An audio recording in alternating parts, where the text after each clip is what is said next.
คันสิเที่ยวทางเวิงให้หาห่มบังหัวคันสิเที่ยวทางไกลไทยถงให้มีพร้อมคันสิไปทางหน้าให้หาทิ้งบังใหญ่ตักน้ำไว้เต็มบังจังค่อยไป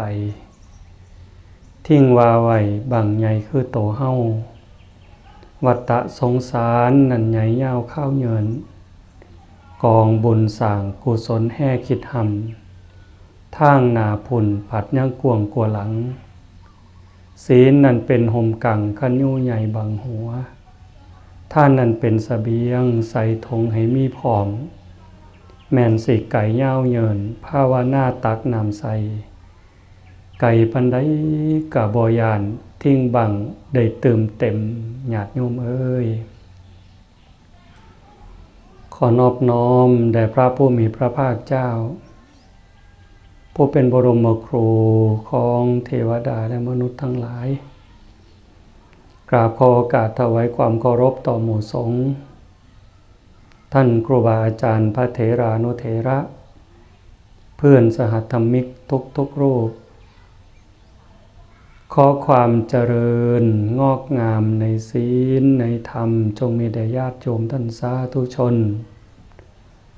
ผู้สนใจใฝ่ศีลใฝ่ธรรมผู้แสวงหาคุณงามความดีผู้ใฝ่บุญใฝ่กุศลทั้งหลายที่มาร่วมทำบุญถวายภัตตาหารในภาคเช้าในงานประพฤติปฏิบัติธรรมในศูนย์ปฏิบัติธรรมสังเวชลุมพูอนุสรณ์ป่าช้าบ้านลุมพูในเช้าของวันนี้โดยทั่วกันทุกท่านทุกคนในโอกาสนี้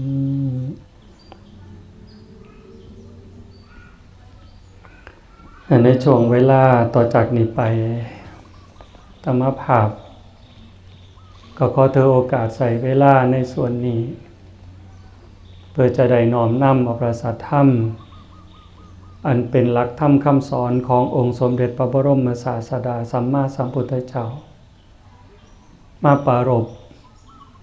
สู่พี่น้องเราพุทธบริษัท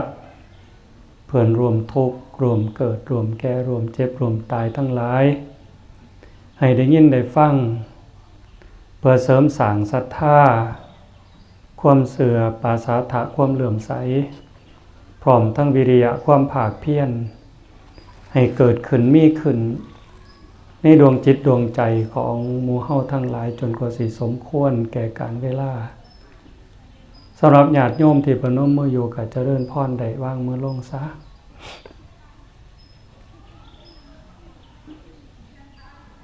วางมือไว้ทั้งตักยืดกายขึ้นตรงๆหลับตาลงเบาๆหายใจเข้าลึกๆหายใจออกยาวๆถือโอกาสเอาบุญใหญ่ถือโอกาสเจริญสมาธิควบคู่กับการฟังธรรมก่อนอื่นก็ต้องขอแสดงความชื่นชมยินดีอนุโมทนาสาธุในกิจกรรมที่หมู่เฮาทั้งหลายได้ร่วมกันสร้างร่วมกันเฮ็ดร่วมกันประพฤติปฏิบัติเวลาล่วงเลยมา9 มื้อ10 มื้ออยู่กันเงียบๆซุมื้อที่ผ่านมาได้ยินอาจารย์จิตเพิ่นเล่าสู่ฟังว่าก็บ่ได้มีเทศน์บ่ได้มีแสดงธรรมอันใดอยู่เงียบๆเจริญสมาธิอย่างเดียวนั่นล่ะอาตมาว่ามันเป็นเรื่องดีก็บ่ได้สอบถามรายละเอียดทั้งหมดญาติโยมก็สิมาจังหันกันตามโอกาสตามสมควรผู้ว่างก็มาร่วมทำวัดแรงน้ำถวายภัตตาหารถวายน้ำปานะตามโอกาสที่สิเฮ็ดได้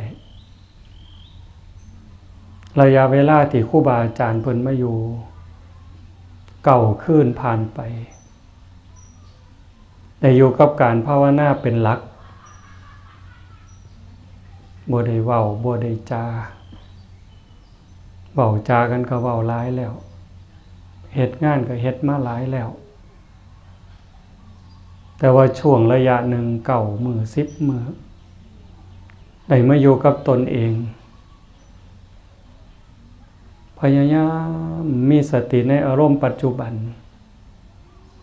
บ่ว่าสิยืนอยู่นั่งอยู่นอนอยู่ทั้งยืนนั่งนอนเดินย่างเนี่ยพยายามให้กายกับใจอยู่ในปัจจุบันนี่คือการฝึก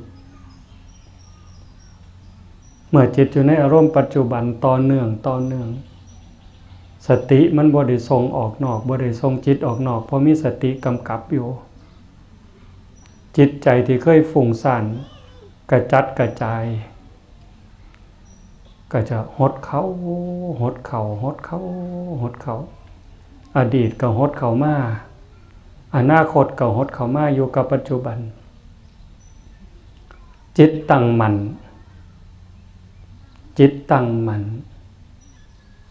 สมาธิคือความตั้งมั่นแห่งจิตเมื่อจิตตั้งมั่นปัญญาก็ย่อมเกิดยอมฟังดีๆเด้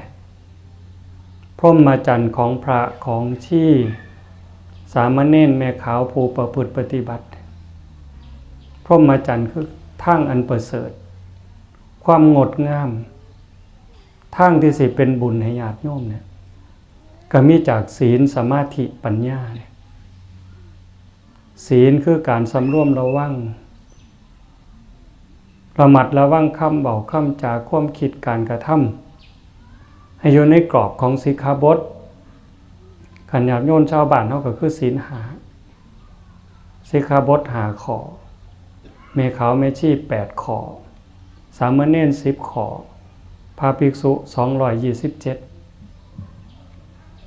ในเมื่อสิกขาบทบ่บกพร่องบ่ด่างบ่พร่อยบ่ขาดบ่ทะลุญาติโยมบูชาด้วยข้าวน้ำโภชนะอาหารข้าวเม็ดฮักพักเส้นเดียวก็ย่อมเกิดบุญมหาศาลมาเนี่ยคันถ้าเพิ่นมีสมาธิมีจิตตั้งมั่นบ่โยกบ่ค้อนบ่หวั่นบ่ไหวบุญของโยมก็สิหลายขึ้นเพียงแค่กราบแค่ไหว้ได้ระลึกนึกถึงบุญก็เกิดเพิ่มขึ้นอีกมหาศาลคันถ้าเพิ่นได้พิจารณาสัจธรรมความเป็นจริงเรื่องราวต่างๆของสังขารทั้งหลายทั้งปวงจนเห็นว่าสังขารทั้งหลายมันบ่เที่ยงสังขารทั้งหลายทั้งปวงมันเป็นทุกข์สังขารทั้งหลายธรรมทั้งหลายเป็นอนัตตาจนกระทั่งจิตปล่อยจิตว่างสิได้หน่อยได้หลายก็แล้วแต่คันยิ่งปล่อยได้หลายจิตก็ยิ่งสะอาดยิ่งบริสุทธิ์ยิ่งหมดจดเป็นพุทธะขึ้นเรื่อยบุญของญาติโยมของชาวบ้านก็ยิ่งหลายขึ้นไปอีกงานประพฤติปฏิบัติจังซี่แต่มาเว้าเต็มปากเว้าเสมอว่าเป็นงานสืบทอดงานรักษาพระพุทธศาสนาญาติโยมเองได้มาประพฤติปฏิบัติได้ยินได้ฟังนำก็นี่คือการสืบทอดการรักษาเอาศาสนาไปไว้ในเนื้อในตัวในจิตในใจในคำเว้าในความคิดในการกระทำคันเฮาบ่มีกิจกรรมแบบนี้บ่มีการเว้าการจาบ่มีการประพฤติปฏิบัติเฮาสิเห็นศาสนาไปอยู่ที่วัตถุอย่างเดียวให้ความสำคัญว่าศาสนาอยู่ที่ความเจริญของวัดมีโบสถ์มีวิหารมีเจดีย์ศาลากุฏิต่างๆความเจริญด้วยวัตถุใส่ราคาการก่อสร้างเป็น100 ล้านพันล้านสวยสดงดงามคือกับแหล่งท่องเที่ยวเฮาจะคิดว่าวัดเจริญก็ได้อยู่อันนั้นคือเจริญทางด้านวัตถุหาความมั่นคงได้บ่ก็บ่ทันได้บ่ทันเป็นความเจริญที่แท้จริงบ่ทันเกิดความมั่นคงที่แท้จริงได้แต่วัตถุ แต่ผู้คนยังมีจิตใจรุ่มร้อนจิตใจกระวนกระวายจิตใจเป็นทุกข์ความโลภความโกรธความหลงยังย่ำยีจิตใจของเราพุทธบริษัทอยู่เกิดความแตกแยกแบ่งฝักแบ่งฝ่ายแบ่งเขาแบ่งเฮ้าดีบ่ดีถึงกับเข็นขาทำลายกันเจดีย์10,000 ล้านซอยได้อยู่บ่สร้างวัดหมดแสนล้านซอยให้สงบสงครามได้บ่ได้แต่ว่าศาสนาธรรมศาสนาบุคคลธรรมะเข้าไปยังอยู่ในจิตใจของผู้คนเจือจานอยู่ในความคิดอยู่ในคำเว้าในการกระทำมีความอายสัวกลัวบาปมีความเสียสละมีการแบ่งปันมีจิตเมตตาเห็นทุกชีวิตเป็นเพื่อนร่วมทุกข์เกิดแก่เจ็บตายเข้าใจตรงกันว่าทุกชีวิตบ่ว่าสิเป็นสัตว์เดรัจฉานเมื่อตั้งแต่นรกอเวจีไล่ขึ้นไปจนถึงภวคพรหมทุกชีวิตนี่ต้องการความสุขบ่ต้องการความทุกข์รักสุขเกลียดทุกข์เหมือนกันเฮาเข้าใจจังซั่นซอยอันใดกันได้ซอยโดยคำเว้าได้ซอยโดยการกระทำได้ซอยโดยวัตถุได้ซอยแม้กระทั่งให้โอกาสนี่ก็คือการซอยเหลือคือกันคันจิตใจของพี่น้องเราพุทธบริษัทเป็นจังสี่ปั๊บสันติสุขสันติภาพเกิดขึ้นในโลกทันทีถึงว่าสิอยู่จังสี่ล่ะนางกลางดินกลางทรายไต่ห่มไม้เปียกแน่ซุ่มแน่แต่ว่าความหักสลักความแพ่งความเป็นพีเป็นหนองมันเกิดนี่คือสิ่งที่องค์สมเด็จพระบรมศาสดาทรงประสงค์จังหวะอาจารย์จิตพร้อมทั้งคณะสงฆ์ชาวบ้านลมพู่ชาวตำบลเขินตำบลน้ำเกี้ยงอำเภอน้ำเกี้ยงได้รวมแรงรวมใจใส่เวลาในการตัดสินใจอยู่3 มื้อว่าสิจัดงานปฏิบัติธรรมนั่นก็คือความปรารถนาดีความเมตตาต่อพี่ต่อน้องเด้ให้เฮาได้มีโอกาสสร้างบุญใหญ่เฮ็ดบุญใหญ่โดยบ่ต้องลงทุนอันใดหลายเป็นพิเศษเพียงแค่สาวมาเฮาเตรียมข้าวน้ำโภชนาอาหารตามกำลังที่สิหาได้มาถวายมาใส่บาตรมาจังหันกับผู้บาอาจารย์ผู้เพิ่นอยู่ในห่วงของการประพฤติปฏิบัติห่วงของการบำเพ็ญภาวนาที่อาตมาไล่มาว่างั้นเพิ่นอาจสิคลางแคลงใจสงสัยในศีลว่าศีลเจ้าของนี่มันสะอาดบ่นอมันมนหมองบ่นอมันด่างบ่นอมันพร่อยบ่นอมันทะลุบ่นอคันสิเปรียบก็คือเสื้อผ้าโยมเสื้อผ้าเฮาเก็บไว้ในตู้ก็ตามค่ะมันโดนเกินไปบัดเวลาเฮาสิใส่เฮาต้องซักใหม่เด้คันยิ่งเฮาใส่อยู่ซุมื้อมันก็ถือขี้ฝุ่นแน่ถือขี้เหงื่อขี้ไข้แน่ก็จำเป็นต้องซักต้องล้างศีลของพระภิกษุก็คือกันมันละเอียดเนี่ย227มาในปาติโมกข์นอกนั้นอีกล่ะอภิสมาจารมารยาทเล็กๆน้อยๆเป็นหมื่นนะโยมบ่แม่น227เด้เป็นหมื่นจังสั่นเพิ่นมีโอกาสออกพรรษาแล้วไปชำระก่อนนะชำระก็คือเซ็ตคือล้างนี่ล่ะให้ศีลมันสะอาดเมื่อเพิ่นมาชำระมาขัดมาเก่าบ่แม่นชำระศีลอย่างเดียวบัดนี้คันชำระศีลอย่างเดียวก็เพียงแค่เข้าพิธีขอปริวาสขอมานัดขออภานประพฤติตามขอวัดนั่นก็เพียงพอสำหรับสิรักษาศีลชำระศีลให้สะอาด แต่ว่าต้องการชำระจิตชำระใจชำระทิฏฐิปุ่นเด้มองให้ละเอียดจิตใจมีความบ่ตั้งมั่นวอกแวกก็อาศัยสมาธิการฝึกเจริญสมาธิเดินจงกรมนั่งภาวนาได้ยินเสียงเทศเสียงธรรมในกล่อมเก่ามันจะเอื้ออำนวยไปน้ำกันดอกเกื้อหนุนซึ่งกันและกันทิฏฐิความเห็นที่มันอาจจะผิดบ้างถูกบ้างขึ้นลงเป็นธรรมดาในเมื่อได้ยินได้ฟังได้เห็นหมู่เห็นคณะประกอบกับการภาคเพียรประพฤติปฏิบัติจิตมันนิ่งลงสงบลงมันก็คือน้ำที่มันขุ่นๆแล้วมันก็เริ่มใสเมื่อมันนิ่งแล้วมันใสคันน้ำใสเนี่ยมันเห็นโยมจิตใสก็คือกันน้ำใสก็คือกันคันน้ำมันใสนี่มันบ่กระเพื่อมบ่มีคลื่นน้ำบ่มีละลอกน้ำมันใสมันนิ่งเฮาเหลียวเบิ่งแม่น้ำมันสิเลิกเป็น2เมตร3เมตร5เมตร10เมตรเห็นเด้เห็นกุ้งหอยปูปลาสิว่ายไปว่ายมาลอยไปลอยมาคือหยุดนิ่งๆก็เห็นก้อนหินก้อนกรวดที่อยู่ในน้ำน่ะใต้น้ำน่ะชั้นใดคือกันเมื่อจิตมันนิ่งใจมันสงบใจมันใสล่ะเห็นเนี่ยเห็นความคิดความอ่านเห็นคำเว้าการกระทำของตนเองอันใดควรแก้ไขที่มันบ่ถูกต้องบ่เป็นประโยชน์ควรแก้ไขอันใดควรปรับปรุงก็เห็นล่ะอันใดควรสิเฮ็ดเพิ่มเฮ็ดเติมให้มันเจริญขึ้น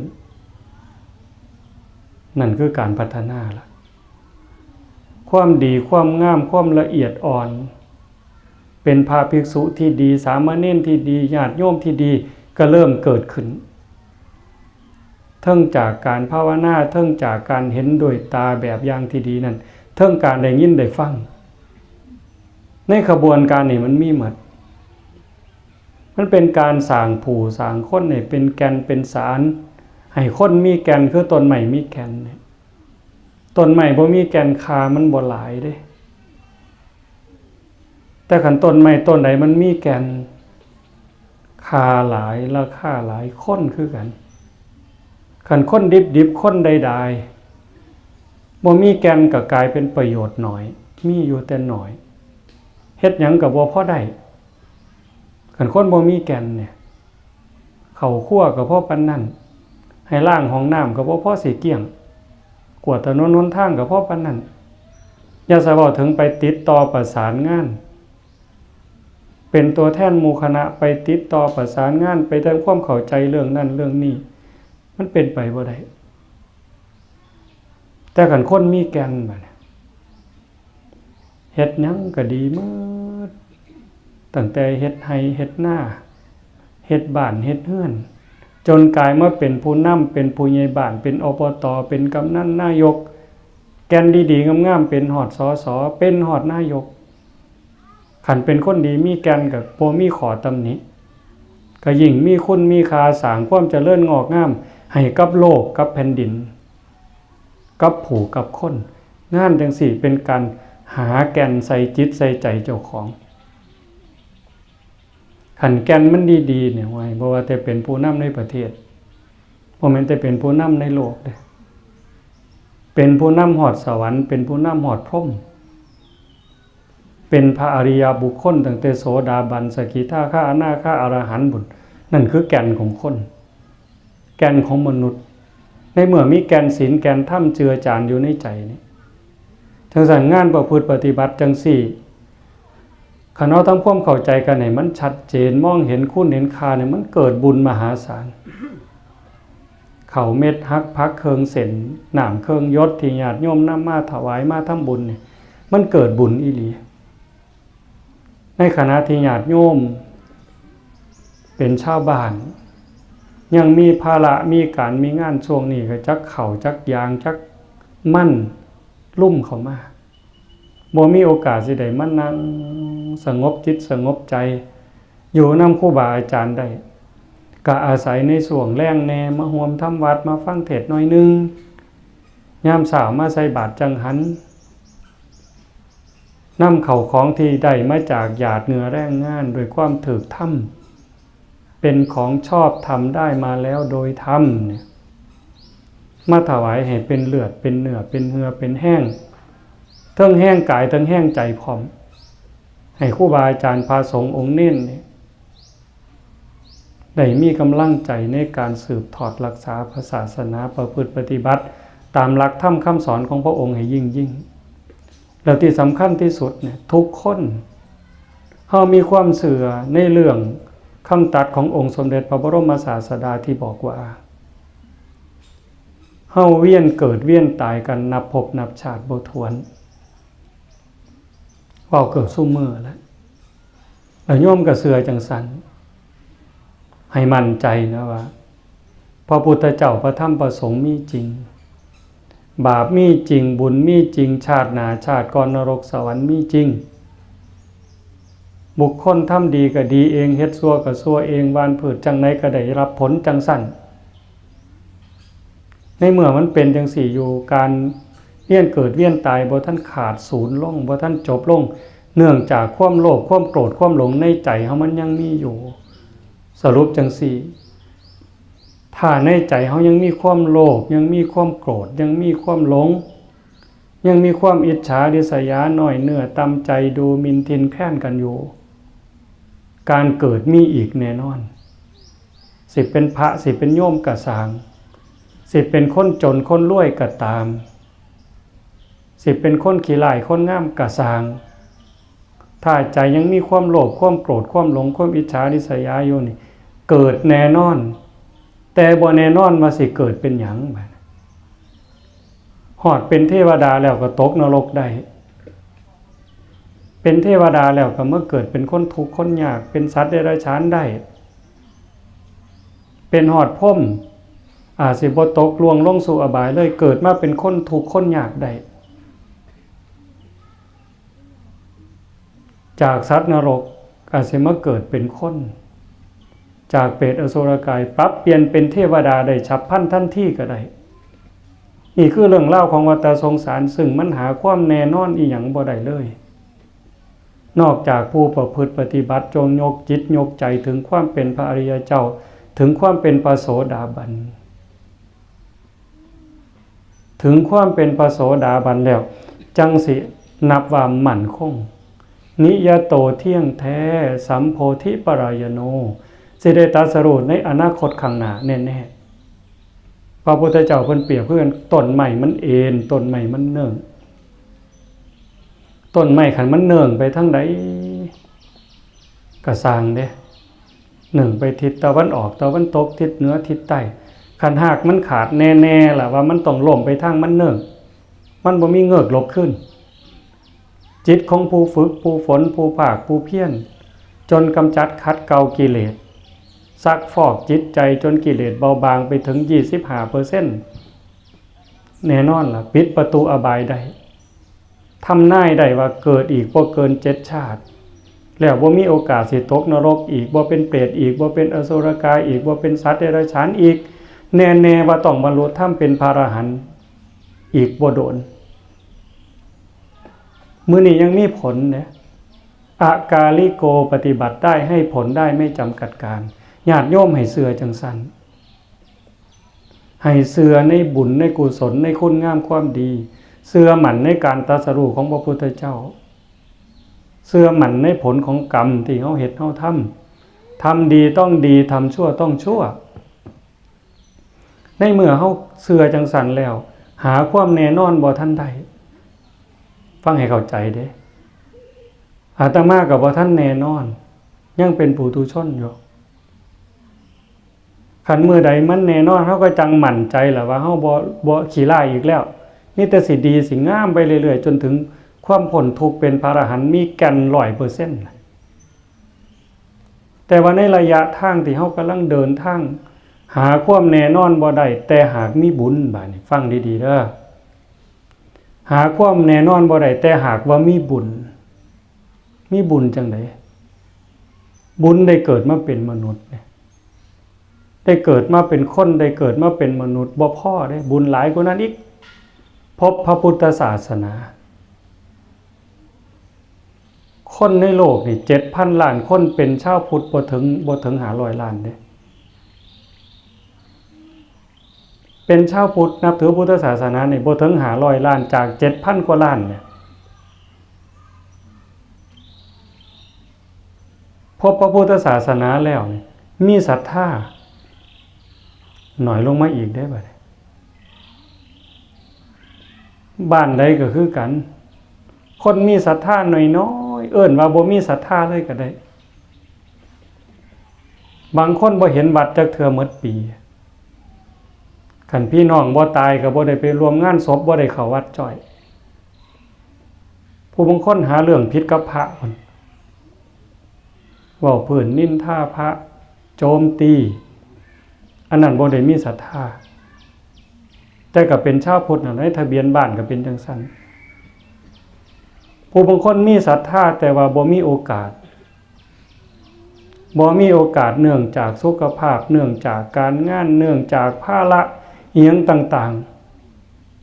ๆสุขภาพบ่ดีสิมานั่งภาวนานำเพิ่นสิมาเดินจงกรมนำเพิ่นมาฟังเทศน์ฟังธรรมนำเพิ่นบ่ได้เพื่อสิมีโอกาสมาคือญาติโยมนี่ก็เป็นบุญเข้ามาอีกล่ะให้ภูมิใจในเจ้าของว่ามีบุญบักหลาย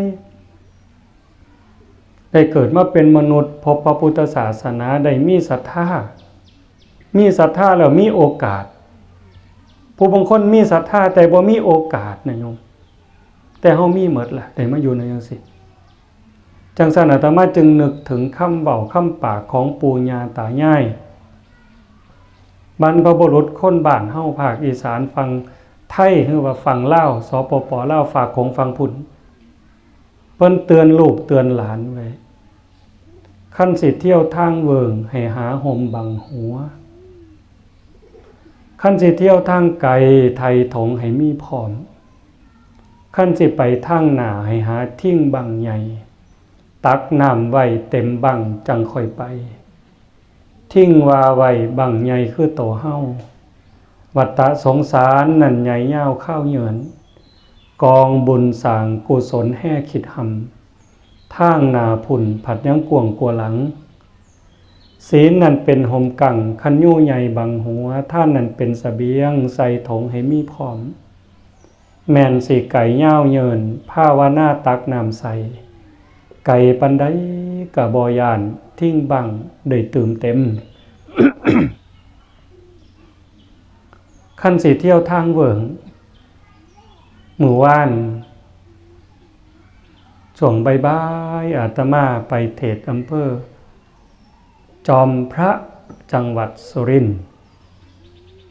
แล่นขึ้นไปทั้งพี่ละไปทางย่างซุ่มไปทางราศีแล้วทะลุออกไปทางโพ้นไส้เขาท่าตูมย่อนลงไปอำเภอจอมพระผ่านธงกุล่าโยมธงกุล่าธงปูป๋าหลานเพิ่นว่าผู้เฒ่าเพิ่นเว้าแต่ก่อนเด้ทั้งเอิ้นธงกุล่าก็เอิ้นธงปูป๋าหลานก็เอิ้นเปียงจังป๋ามันฮ้อนมันเมื่อยป๋าหลานถิ่มเลยธงกุล่ามันสุดหูสุดตาจังหวัดสุรินทร์บุรีรัมย์สารคาม101บางส่วนกว้างปานนั้นนะโยมบ่มีต้นไม้จักต้นก็แม่นสมัยก่อนแต่ซุมื้อนี่เป็นไร่เป็นนาข้าวหอมมะลิธงกุล่านี่เป็นข้าวขึ้นชื่อลือน้ำเป็นข้าวส่งออกของประเทศไทยเมื่อคนไปเฮ็ดไร่เฮ็ดนาก็อยากมีรายได้เพิ่มขึ้นปลูกต้นไม้กอไผ่บ้างต้นบักม่วงหิมพานต์แน่หลายที่สุดก็คือต้นยูคาอันนี้คนไปปลูกที่หลังตอนคนก็ไปอยู่อาศัยเนี่ยการตั้งแต่ก่อนนี่ก็แสดงว่าบ่มีต้นไม้จักต้นโยมเลี้ยวสุดหูสุดตาจนบ่เห็นหยังจักอย่างเนี่ยเลี้ยวหน้าเลี้ยวหลังเลี้ยวซ้ายเลี้ยวขวาคืออยู่ในทะเลนี่สุดหูสุดตาบ่มีต้นไม้พอต้นมีแต่ความแห้งแล้งคันหน้าแล้งมากก็ได้บ่มีต้นไม้พอสิได้ส้นห่มบังเงา เปรียบคือวัฏฏะสงสารขั้นสิเที่ยวทางเวิงให้หาห่มบังหัวเนี่ยขันเอาสิพันธงกุล่าธงปูปาหลานหาห่มบังหัวให้มีคันห่มมีคันยู่เพื่อบ่ให้มันฮ้อนจนเกินไปชั้นใดคือกันชีวิตเฮาหากว่าหาความแน่นอนบ่ได้การเวียนเกิดเวียนตายในวัฏสงสารหาหม่องจบหม่องสิ้นบ่ได้ก็ขอให้มีสิ่งเพิงสิ่งอาศัยคันยู่ใหญ่เนี่ยคันสิเที่ยวทางเวิงให้หาห่มบังหัวห่มคันยู่บ้านเฮาเอิ้นคันยู่ภาษากลางประเทศไทยในภาคกลางเขาเอิ้นร่มกันฝนร่มกันแดดคันบ้านเฮาเอิ้นคำเดียวคันยู่คันยู่มันกันแดดกันฝนกันเปรียบก็คือศีลคือถ้ำป้องกันบ่ให้เฮาเป็นทุกข์จนเกินไปแน่นอนว่าแต่คนยางพานแดดมันร้อนมันเผามันร่นบางเทื่อเป็นล่มตายก็ได้การเกิดมาในวัฏฏะสงสารเนี่ยถ้าบ่มีศีลเป็นคันยู่กั้นความเดือดร้อนเป็นหยังแน่อาจสิเกิดเป็นสัตว์นรกเกิดเป็นเปรตเป็นอสุรกายเป็นสัตว์เดรัจฉานแม้แต่เกิดมาเป็นคนเป็นมนุษย์อาจสิพิกลพิการทุกข์ยากลำบากโรคภัยไข้เจ็บหลายแต่ขันมีศีลเป็นห่มกั้งบัดฟังหนึ่งเขาก็ได้ฟังได้สีเลนะสุขติงยันติสิไปสู่สุขติได้ก็ย้อนศีลสุแปลว่าดีแปลว่างามแปลว่าง่ายคติแปลว่าที่ไปสิไปสู่ภพภูมิที่ดีที่งามที่ง่ายสะดวกสบายปลอดภัยแม้แต่การเกิดมาสิมีอวัยวะครบถ้วนนิ้วมือครบขางละหานิ้วตีนครบขางละหานิ้วคนสิมีรูปร่างดีหน้าตาดีผิวพรรณดีสวดทรงดีสุ่มเสียงดีมีขาถาดบริวารมีความร่ำรวยโภคทรัพย์สมบัติมีความเย็นจิตเย็นใจบ่เดือดร้อนนั่นคือศีลเกิดมางามสบายใจบ่โยมถามเจ้าของเบิ่งคันช่วงใดที่เฮารู้สึกว่าได้พักผ่อนเต็มที่ได้สบายอกสบายใจส่องกระจกคือเป็นสีเปิ้นๆแท้เนาะเด้อ่อนซ่อนเจ้าของแม่เคยเป็นอยู่บ่แม่ว่ามื้อใดส่องกระจกเห็นเจ้าของคือเป็นสีเปิ้นเวิ้นม่วนบ่เสวินเนาะแต่ขันเวลาใดที่ส่องกระจกแล้วมันคือเป็นจังซี่เป็นสีเหี่ยวๆเขาตาก็มองหน้าก็มองมีแต่หลิ่วรอยของความอ่อนล้าอ่อนแรงความกลุ่มอกกลุ่มใจยิ่งเห็นว่าเจ้าของเฒ่าขึ้นไปนี่โอ้โธ่จิตใจห่อเหี่ยวแค่นี้นี่บ่ทันล้มทันตายบ่ทันเจ็บทันไข้เด้นี่แต่ขันทางมันมีศีลมีธรรมอวัยวะสมบูรณ์รูปร่างดีหน้าตาดีผิวพรรณดีฐานะดีอีหยังก็มีแต่แนวดีแนวงามมีแต่ความเบิกบานมีแต่ความเป็นสุขโรคภัยไข้เจ็บก็หน่อยอายุก็ยืนอันนั้นคืออานุภาพของศีลสิไปติดต่อประสานงานค้าขายก็สำเร็จลุล่วงไปด้วยดีดังอกดังใจหมดอันนั้นคือมีคันห่มกันความเดือดร้อนกายร้อนใจพร้อมเด้ศีลนั้นเป็นห่มกั่งคันยู่ใหญ่บังหัวท่านนั้นเป็นเสบียงใส่ถุงให้มีพร้อมมื้อนี้โยมมาให้ท่านเทิงรักษาศีลเทิงให้ท่านคันห่มก็เอาห่อข้าวก็เอาท่านนั้นเป็นเสบียงใส่ถุงให้มีพร้อมฤดูนี้เป็นฤดูกฐินพร้อม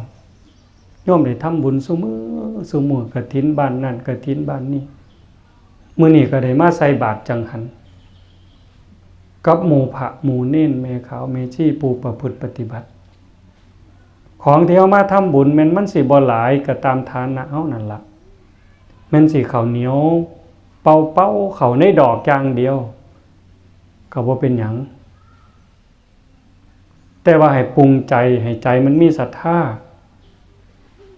คือความเชื่อในพระพุทธพระธรรมพระสงฆ์บาปบุญชาติหน้าชาติก่อนนรกสวรรค์มีความเคารพต่อผู้รับทาน ให้ความศรัทธาให้ความเคารพมันเบ่งบานขึ้นในใจภูมิใจตนเองว่าเฮาได้เกิดมาเป็นคนได้มีโอกาสได้ทำบุญยิ่งในสถานที่บ่นี้เป็นปราสาทหม่องเผาหม่องฝังบรรพบุรุษปู่ย่าตายายญาติโกโหติกาเฮาจักสู่อายุคนมาล่ะครูบาเพิ่นมาอยู่ได้ฝันเห็นได้พ่อปู่ยังบ่ทันไปไสยังมาหยอกครูบาอยู่เนี่ยมาแผ่บุญแผ่กุศลแผ่คุณงามความดีให้เพิ่นมันมีครบทั้งทานทั้งศีลทั้งภาวนาพระสงฆ์องค์เจ้าผาขาวเมชีสวดมนต์ทำวัดแผ่บุญแผ่กุศลญาติโกโหติกาเฮาเหล่านั้นได้รับส่วนบุญส่วนกุศลได้รับการปลดปล่อยกันที่บอกภาษาหมู่เจ้าเสือได้รับการปลดปล่อยได้การรับการแผ่ส่วนบุญอุทิศส่วนบุญอาสิไปเกิดบนสวรรค์เป็นพรหมเป็นเทวดาไปเกิดใหม่เมิดกรรมเมิดเวรในอนุโมทนาบุญนำเนี่ยตามาเสือจังสั่นนี่หลีโยมได้อนุโมทนาสาธุจิตมันหลุดจากการจองจำโดยบาปโดยอกุศลหลุดจากการจองจำในภพภูมิของเปรตอสุรกายของสัตว์นรกก็ต้องไปเกิดยิ่งอนุโมทนาหลายปลื้มใจน้ำหลายผีบางโตเปรตบางโตอสุรกายบางโตที่อยู่นี่ได้ฟังเทศน์ฟังธรรมอนุโมทนาตอนพระเพิ่นนั่งสมาธิตอนเพิ่นสวดมนต์ตอนเพิ่นแผ่เมตตาสาวแรงบายคำอิหยังก็แล้วแต่บุญเขาจะมากขึ้นบุญจากการอนุโมทนานั้นสิเฮ็ดให้หมดโทษหมดภัยกรรมบางอย่างที่มันพอหลุดบ่หนักบ่หนาเกินไปซ้ำกับคนติดคุกโทษเบาบางแล้วเป็นนักโทษที่ดีแล้วได้มีเงินมีทองมาทำคุณงามความดีประกอบพร้อมได้ออกจากคุกจากตารางเมื่ออนุโมทนาที่ดีมันมีเงินมีทองสมมุติว่ามีเงินมีทองอยู่ในกระเป๋ามีการรับประกันยิ่งมีการประพฤติตนที่ดีได้ฝึกอาชีพที่ดีมีความสามารถดีบดีห่างล้านบริษัทเขามารับไปทำงานให้เงินเดือนสูงพร้อมก็คือคนคือจิตวิญญาณเรานั้นหลุดพ้นจากการจองจำอยู่ในบาปกรรมบางสิ่งบางอย่างได้ไปเกิดดีพบภูมิที่ดีบดีไปหอดเทวดาหอดพรหมเหมือนก็ได้มันเป็นไปได้หมดนี่คือเรื่องเล่าของวัฏสงสารญาติโยมมาใส่บาตรทำบุญจังซี่เฮ็ดให้เจ้าของก่อนในที่เว้าทั้งทานทั้งศีลนี่เฮ็ดให้เจ้าของก่อนจังอุทิศไปให้เพิ่นทั้งเถื่อเฮาบ่ต้องอุทิศเพิ่นเห็นเองเพิ่นอนุโมทนาเองก็ได้ไปแล้วเฮาอุทิศไปให้ซ้ำลูกหลานแสดงความกตัญญูหูคุณส่งไปเติมอีกเพิ่นก็ได้เติมไปอีกอนุโมทนานำเฮาหั่นศีลคือคันห่มทานคือหอเขาภาวนานี่คือกระบังกระบอกน้ำสิยางผ่านธงกุล่าผ่านทะเลทรายปานใดก็แล้วแต่มีคันห่มมีหอเขาแม่นสิไก่ย่าวเยินภาวนาตักน้ำใส่ไก่ปันใดก็บ่ย่านทิ้งบังได้ตื่มเต็มทิ้งว่าไว้บังใหญ่คือโตเฮาวัฏสงสารนั่นใหญ่ยาวข้าวเยินกองบุญสร้างกุศลแห่คิดหำทางหน้าพุ่นผัดยังกวงกว่าหลังเพิ่นว่าศีลนั่นเป็นห่มกังคันยู่ใหญ่บังหัวท่านนั่นเป็นเสบียงใส่ถงให้มีพร้อมแม่นสิไก่ย่าวเยินภาวนาตักน้ำใส่ไก่ปันใดก็บ่ย่านทิ้งบังได้เติมเต็มการเจริญภาวนาเดินจงกรมนั่งสมาธิพุทโธพุทโธยุบหนอพองหนอสัมมาอรหังเบิ่งลมหายใจเข้าออกซื่อๆคือแม้แต่การฟังเทศน์ฟังธรรมเราคิดไปนำตรองไปนำใครควรไปนำเพิ่นบ่ให้เชื่อทันทีเด้แต่ก็บ่ให้ปฏิเสธฟังแล้วนำไปคบไปคิดพินิจพิจารณาทำความเข้าใจซะก่อนเมื่อทำความเข้าใจแจ่มแจ้งชัดเจนเป็นเหตุเป็นผลนำลงสู่การประพฤติปฏิบัติเฮามีความฉลาดยิ่งขึ้นมีเหตุมีผลยิ่งขึ้นความทุกข์ความเดือดร้อนเมื่อตาเห็นรูปหูได้ยินเสียงจมูกได้กลิ่นลิ้นได้รสกายสัมผัสใจกระทบกับอารมณ์แล้วใจเฮาบ่เป็นทุกข์บ่เดือดร้อนคือเก่าบ่ขี้อิจฉาริษยาบ่ขี้โลภบ่ขี้โกรธบ่ขี้หลงกลับกลายเป็นคนมีเมตตาอยากแบ่งอยากปันบ่มีหยังก็อยากให้กำลังใจ นั่นกลายเป็นความอ่อนโยนกลายเป็นความมีปัญญารักษาใจเจ้าของบ่ให้เป็นทุกข์สิ่งเหล่านี้สิเกิดขึ้นได้ก็จากการภาวนาแบบนี้บุญใหญ่ๆนี่โยมได้เฮ็ดในมื้อนี้จังหวะอาตมานั่งเบิ่งคือเห็นคำปากคำเว้าปู่ย่าตายายอ่อนซ่อนในสิ่งที่เฮากำลังเฮ็ดเวลา3 มื้อในการเตรียมตัวประกอบกับเวลาจังซี่โรคภัยไข้เจ็บโควิด19ก็ยังบ่นิ่งศรีสะเกษลดลงมาฮอด5ฮอด6ตะกายขึ้นไปใหม่70 80เกือบ100ลดลงมา28 26 24 21อยู่2มื้อมา20ลดลงมาฮอด14ห้อยซ่วงแล้วเว้ยว่าจาก24ขึ้นไป36 46เดินหน้าไปอีกแล้วยังหาความแน่นอนบ่ได้จังสั่นพี่น้องก็ต้องซอยกันระมัดระวังเอาใจใส่ถึงปานนั้นย่านก็ย่านอยู่ย่านโลกแต่ว่าก็ย่านบ่ได้บุญกับพองนั้นก็เลยได้มีการมาทำบุญในมื้อนี้ทุกคนก็ป้องกันเนื้อป้องกันตัวให้ความร่วมมือกับราชการเพิ่นรักษาเจ้าของพร้อมรักษาหมู่พร้อมนี่คือความรับผิดชอบของผู้มีศีลมีธรรมผู้บ่เห็นแก่ตัวผู้เห็นแก่ประโยชน์ส่วนร่วมเป็นที่ตั้งจังสันมื้อนี้อาตมาอนุโมทนาสาธุกับคณะสงฆ์ครูบาอาจารย์ทั้ง2กรรม2ฝ่ายญาติโยมพอออกไม่ออกบ้านไกลบ้านไกลจักบ้านไหนแน่แต่ว่าเฮาก็มีจิตใจมีความรู้สึกเรื่องเดียวกันคือต้องการบุญกุศลไว้เป็นที่เพิงพาอาศัยแก่ดวงจิตดวงใจดวงวิญญาณถ้าจะมองถึงการเวียนว่ายตายเกิดในวัฏสงสารเฮาก็หาที่เพิงเพื่อความปลอดภัยเพื่อความอุดมสมบูรณ์เพื่อความมั่นคงเพื่อความเจริญแห่งจิตวิญญาณเจ้าของคือกันกับคนสิเที่ยวทางเวิงผ่านทงกุลาผ่านทะเลทรายทงภูผาหลานต่างๆเฮาเตรียมทั้งคันห่มเตรียมทั้งห่อข้าวเตรียมทั้งกระบอกกระบังน้ำหอดห่มจิกยังสิได้สวยหลังหอดห่มหั่งยังสิได้สวยหน้าหอดห่มหว่ายังสิได้อาบกินเฮาก็จังมาเฮ็ดทั้งทานทั้งศีลทั้งภาวนาฟังเทศน์ฟังธรรมแสดงตนเป็นพุทธบริษัทที่ดี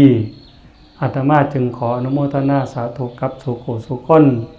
ท้ายที่สุดก็ขออาราธนาอ้างอิงอำนาจแห่งคุณพระศรีรัตนตรัยคุณของพระพุทธเจ้าคุณของพระธรรมคุณของพระสงฆ์อำนาจแห่งบุญกุศลคุณงามความดีบารมีศีลบารมีธรรมที่หมู่เฮาทั้งหลายได้ภาคเพียรประพฤติปฏิบัติมาจงล้อมร่วมเป็นตบะเป็นเดชะเป็นพลวปัจจัยส่งไปถึงปู่ย่าตายายบรรพบุรุษญาติโกโหติกาบุคคลนั้นเป็นที่รักลูกเต่าเราหลานของญาติโยมทั้งหลายที่ล่วงลับได้เสียชีวิตไปแล้วก็ขอให้ได้มีส่วนบุญส่วนกุศลนำกันถ้ามีทุกข์ก็ขอให้พ้นไปจากทุกข์ถ้ามีสุขก็ขอให้สุขยิ่งขึ้นไปสำหรับผู้มีชีวิตอยู่ในปัจจุบันญาติโยมเองสุขสุขคนก็ขอให้มีสุขภาพแข็งแรงอายุมั่นควรยืนเจริญงอกงามในหลักธรรมคำสอนขององค์สมเด็จพระบรมศาสดาได้เข้าถึงธรรมที่บ่ท่านได้เข้าถึงได้หูแจ้งธรรมที่บ่ท่านได้หูแจ้งจนสามารถนำตนให้พ้นทุกข์โดยทั่วกันทุกท่านทุกคนเถิด